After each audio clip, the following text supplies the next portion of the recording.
Okay, I love you guys, but you get this wrong a lot of the time. Whenever you think a team member or your team are lazy, are taking advantage of you, are quiet quitting, you're wrong to make such a critical judgment about them. Again, the founders that I work with have created incredible businesses, incredible cultures, places that most people will be lucky to ever work once in their lifetimes. But all of them face the same issue, that sometimes they come up against a team member who isn't the right person in the right role, or is simply not able to be courageous enough in the environment so they can get to the truth of what's going on for that person, so they can coach them, so they can help them. See, the mistake they make is they make a judgment because they have so many great team members that when somebody is not performing, they stand out like a sore thumb. And we're problem solvers. We're wired to solve problems, especially the founders that I work with. They have an identity of somebody who's able to solve hard problems. So when they have a team member that won't give them the information or won't connection they need to help them fix the issue, they get frustrated. This is the real problem that's behind it. It's a lack of trust. Trust is like capital. When you have trust with a team, you can invest it, and what you get back from them is their bravery, their courage to be vulnerable with you, to show you where their opportunities lie so that you can help them. But a lot of leaders have made a mistake in when somebody has been vulnerable, when they have been brave, they've not been attentive or mindful in the moment, and they've broken what we call the marble jar of trust. Okay, so what's the marble jar of trust? Brené Brown is somebody who I admire, and she developed the metaphor of the marble jar. She got it from her daughter, Ellen. When she was in primary school, the teacher used to have a marble jar, and every time the class behaved or they did something, somebody was nice to somebody, they put marbles in the jar. Every time somebody did something wrong or they didn't follow the rules, the teacher took marbles out. If the marble jar got full, the class got to have a party, which was great. So Brené's daughter was having issues with trusting friends for whatever reason. So she tried to explain what trust was and how it worked. And she used this marble jar analogy to help her understand that when people are kind and nice to you, that's them putting marbles in your jar of trust, and you should trust them more when they do nice things. And when they do things that aren't so nice, then they're taking marbles out, and you shouldn't trust them as much. I'm probably butchering her metaphor a little bit, but that's how it went. And she asked her if she had any marble jar friends, which I thought was a really nice term. And her daughter explains that, yeah, she does. She has friends who regularly make deposits into her marble jar. She explained a situation where she was in the cafeteria and she wanted to sit with her friends, but there was no seats available. And one of her friends scooched over so she could share a half a hiney seat, which I thought was a beautiful phrase, a half a hiney seat. And that was a deposit in the marble jar. She also gave another example where another friend had remembered the names of her grandparents when they were at a soccer match. And she saw that as a deposit in the marble jar. What surprised Brené about her daughter's responses was that she thought that trust, like most of us, think trust is built in the big things, the things that we've done, the things that we've achieved, the results we've got, which a lot of founders make the same mistake. They think, hey, I'm being successful. I've got millions of dollars of investment. I have articles written about how smart and clever I am. My team love me. You should trust me, right? That's what they think. But trust isn't built like that.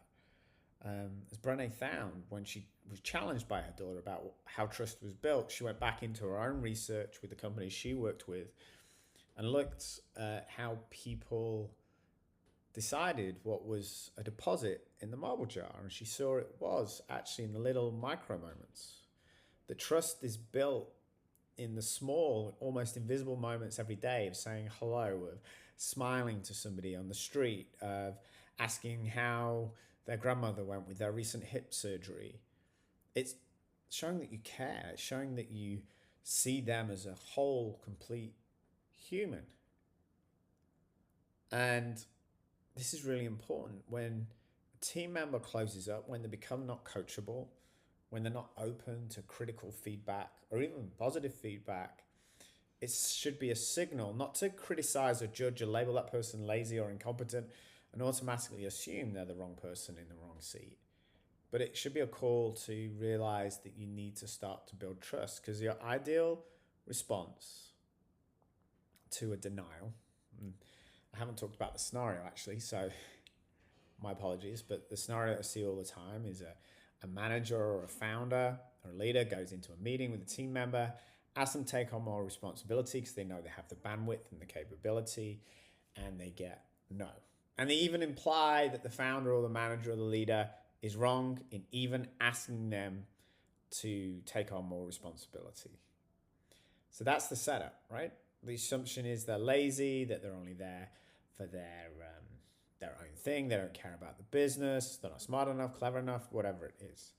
Truth is, they're not being vulnerable and open enough to share why they don't think they should take on the responsibility. And usually, honestly, when I dig deep, when I get involved in these coaching conversations, I usually find the no comes from the fact that the person is feeling overwhelmed and stressed because they're doing some activity that should take them, creating a pitch deck for investors should take them half a day. They're spending 2 to 3 days on the work. And I'm like, great. They're lacking confidence in that skill. They're overthinking it. So we need to sit down with them and give them the coaching and the training to help them fix that. And it works every time. I remember one founder, it's exactly that scenario, said, look, let me sit down and show you how I would create the investor deck, the way that I used to do it, the way that I think about it. Honestly, it should take you half a day with all the resources we have. Let me take you through it. So they did the deck together. That investor had to cancel a few meetings, founder had to cancel a few meetings to do that. But when they did that, showed that they cared about that team member. It was a massive deposit of trust in the marble jar. That team member was super grateful for the time that they spent. Was super grateful because he learned how to put the pitch deck together without having to overthink. He got back time and he was more than happy to take on the extra responsibility. So this is the thing. Trust is built in the micro moments. Those micro moments are deposits in the marble jar. But then you need to invest that trust in having your team be vulnerable. And the most important investment you make is in those critical conversations. When something's not right, when somebody's underperforming, when you ask them to take on a responsibility and they say no. It's about, I need you to be vulnerable. You need to open up. That's what trust gets you. Now, a lot of founders make the mistake of getting that far, then the person open up and is vulnerable, but they smash the jar because they don't listen, they judge. They're sympathetic rather than being empathetic. And that smashes the trust. So, long talk, and I've gone all over the place, apologies. Let me just circle back to one more point. One of the rules of thumb or the razors that I use when these issues of, I have a problem with X, insert name of team member, or even co-founder, this is a good one, and I ask them a very simple set of questions. Do you know the name of their partner, their mum, their dad, their grandparents? Do you know the names of anybody who's important to them outside of work? Anybody. And why that person's so important to them? Do you know what they like to do on the weekend? Do they like to go kite surfing, freediving, play poker? Do you know what the biggest challenges are that they are facing outside of work? Do you know what their career goals are? Do you know where they want to be in 2-3 years? Do you know if they want to be a startup founder themselves? Or do they want to open a bar in Hawaii when they turn 65? And finally, who are they at their deepest level? Are they a Christian, Buddhist, atheist? Do they believe in the beauty of the natural world? If you're 0 for 5 on those questions, you've got very little trust or you've made very few deposits into that person's marble jar. If you're 3 or 4, maybe you have enough to have a slightly difficult conversation. But if you really, really want to build lasting trust, get to know your team. When you bump into them in the hallway, in the elevator, after work, over drinks, and follow up. If you find out their grandma's going in for hip replacement, ask them how it went. Check in with them. If you do that, you make massive deposits in the marble jar, and then you're able to use that and invest that in coaching them and developing them. And that will only give you exceptional results over the long term. That's a hockey stick approach to building culture.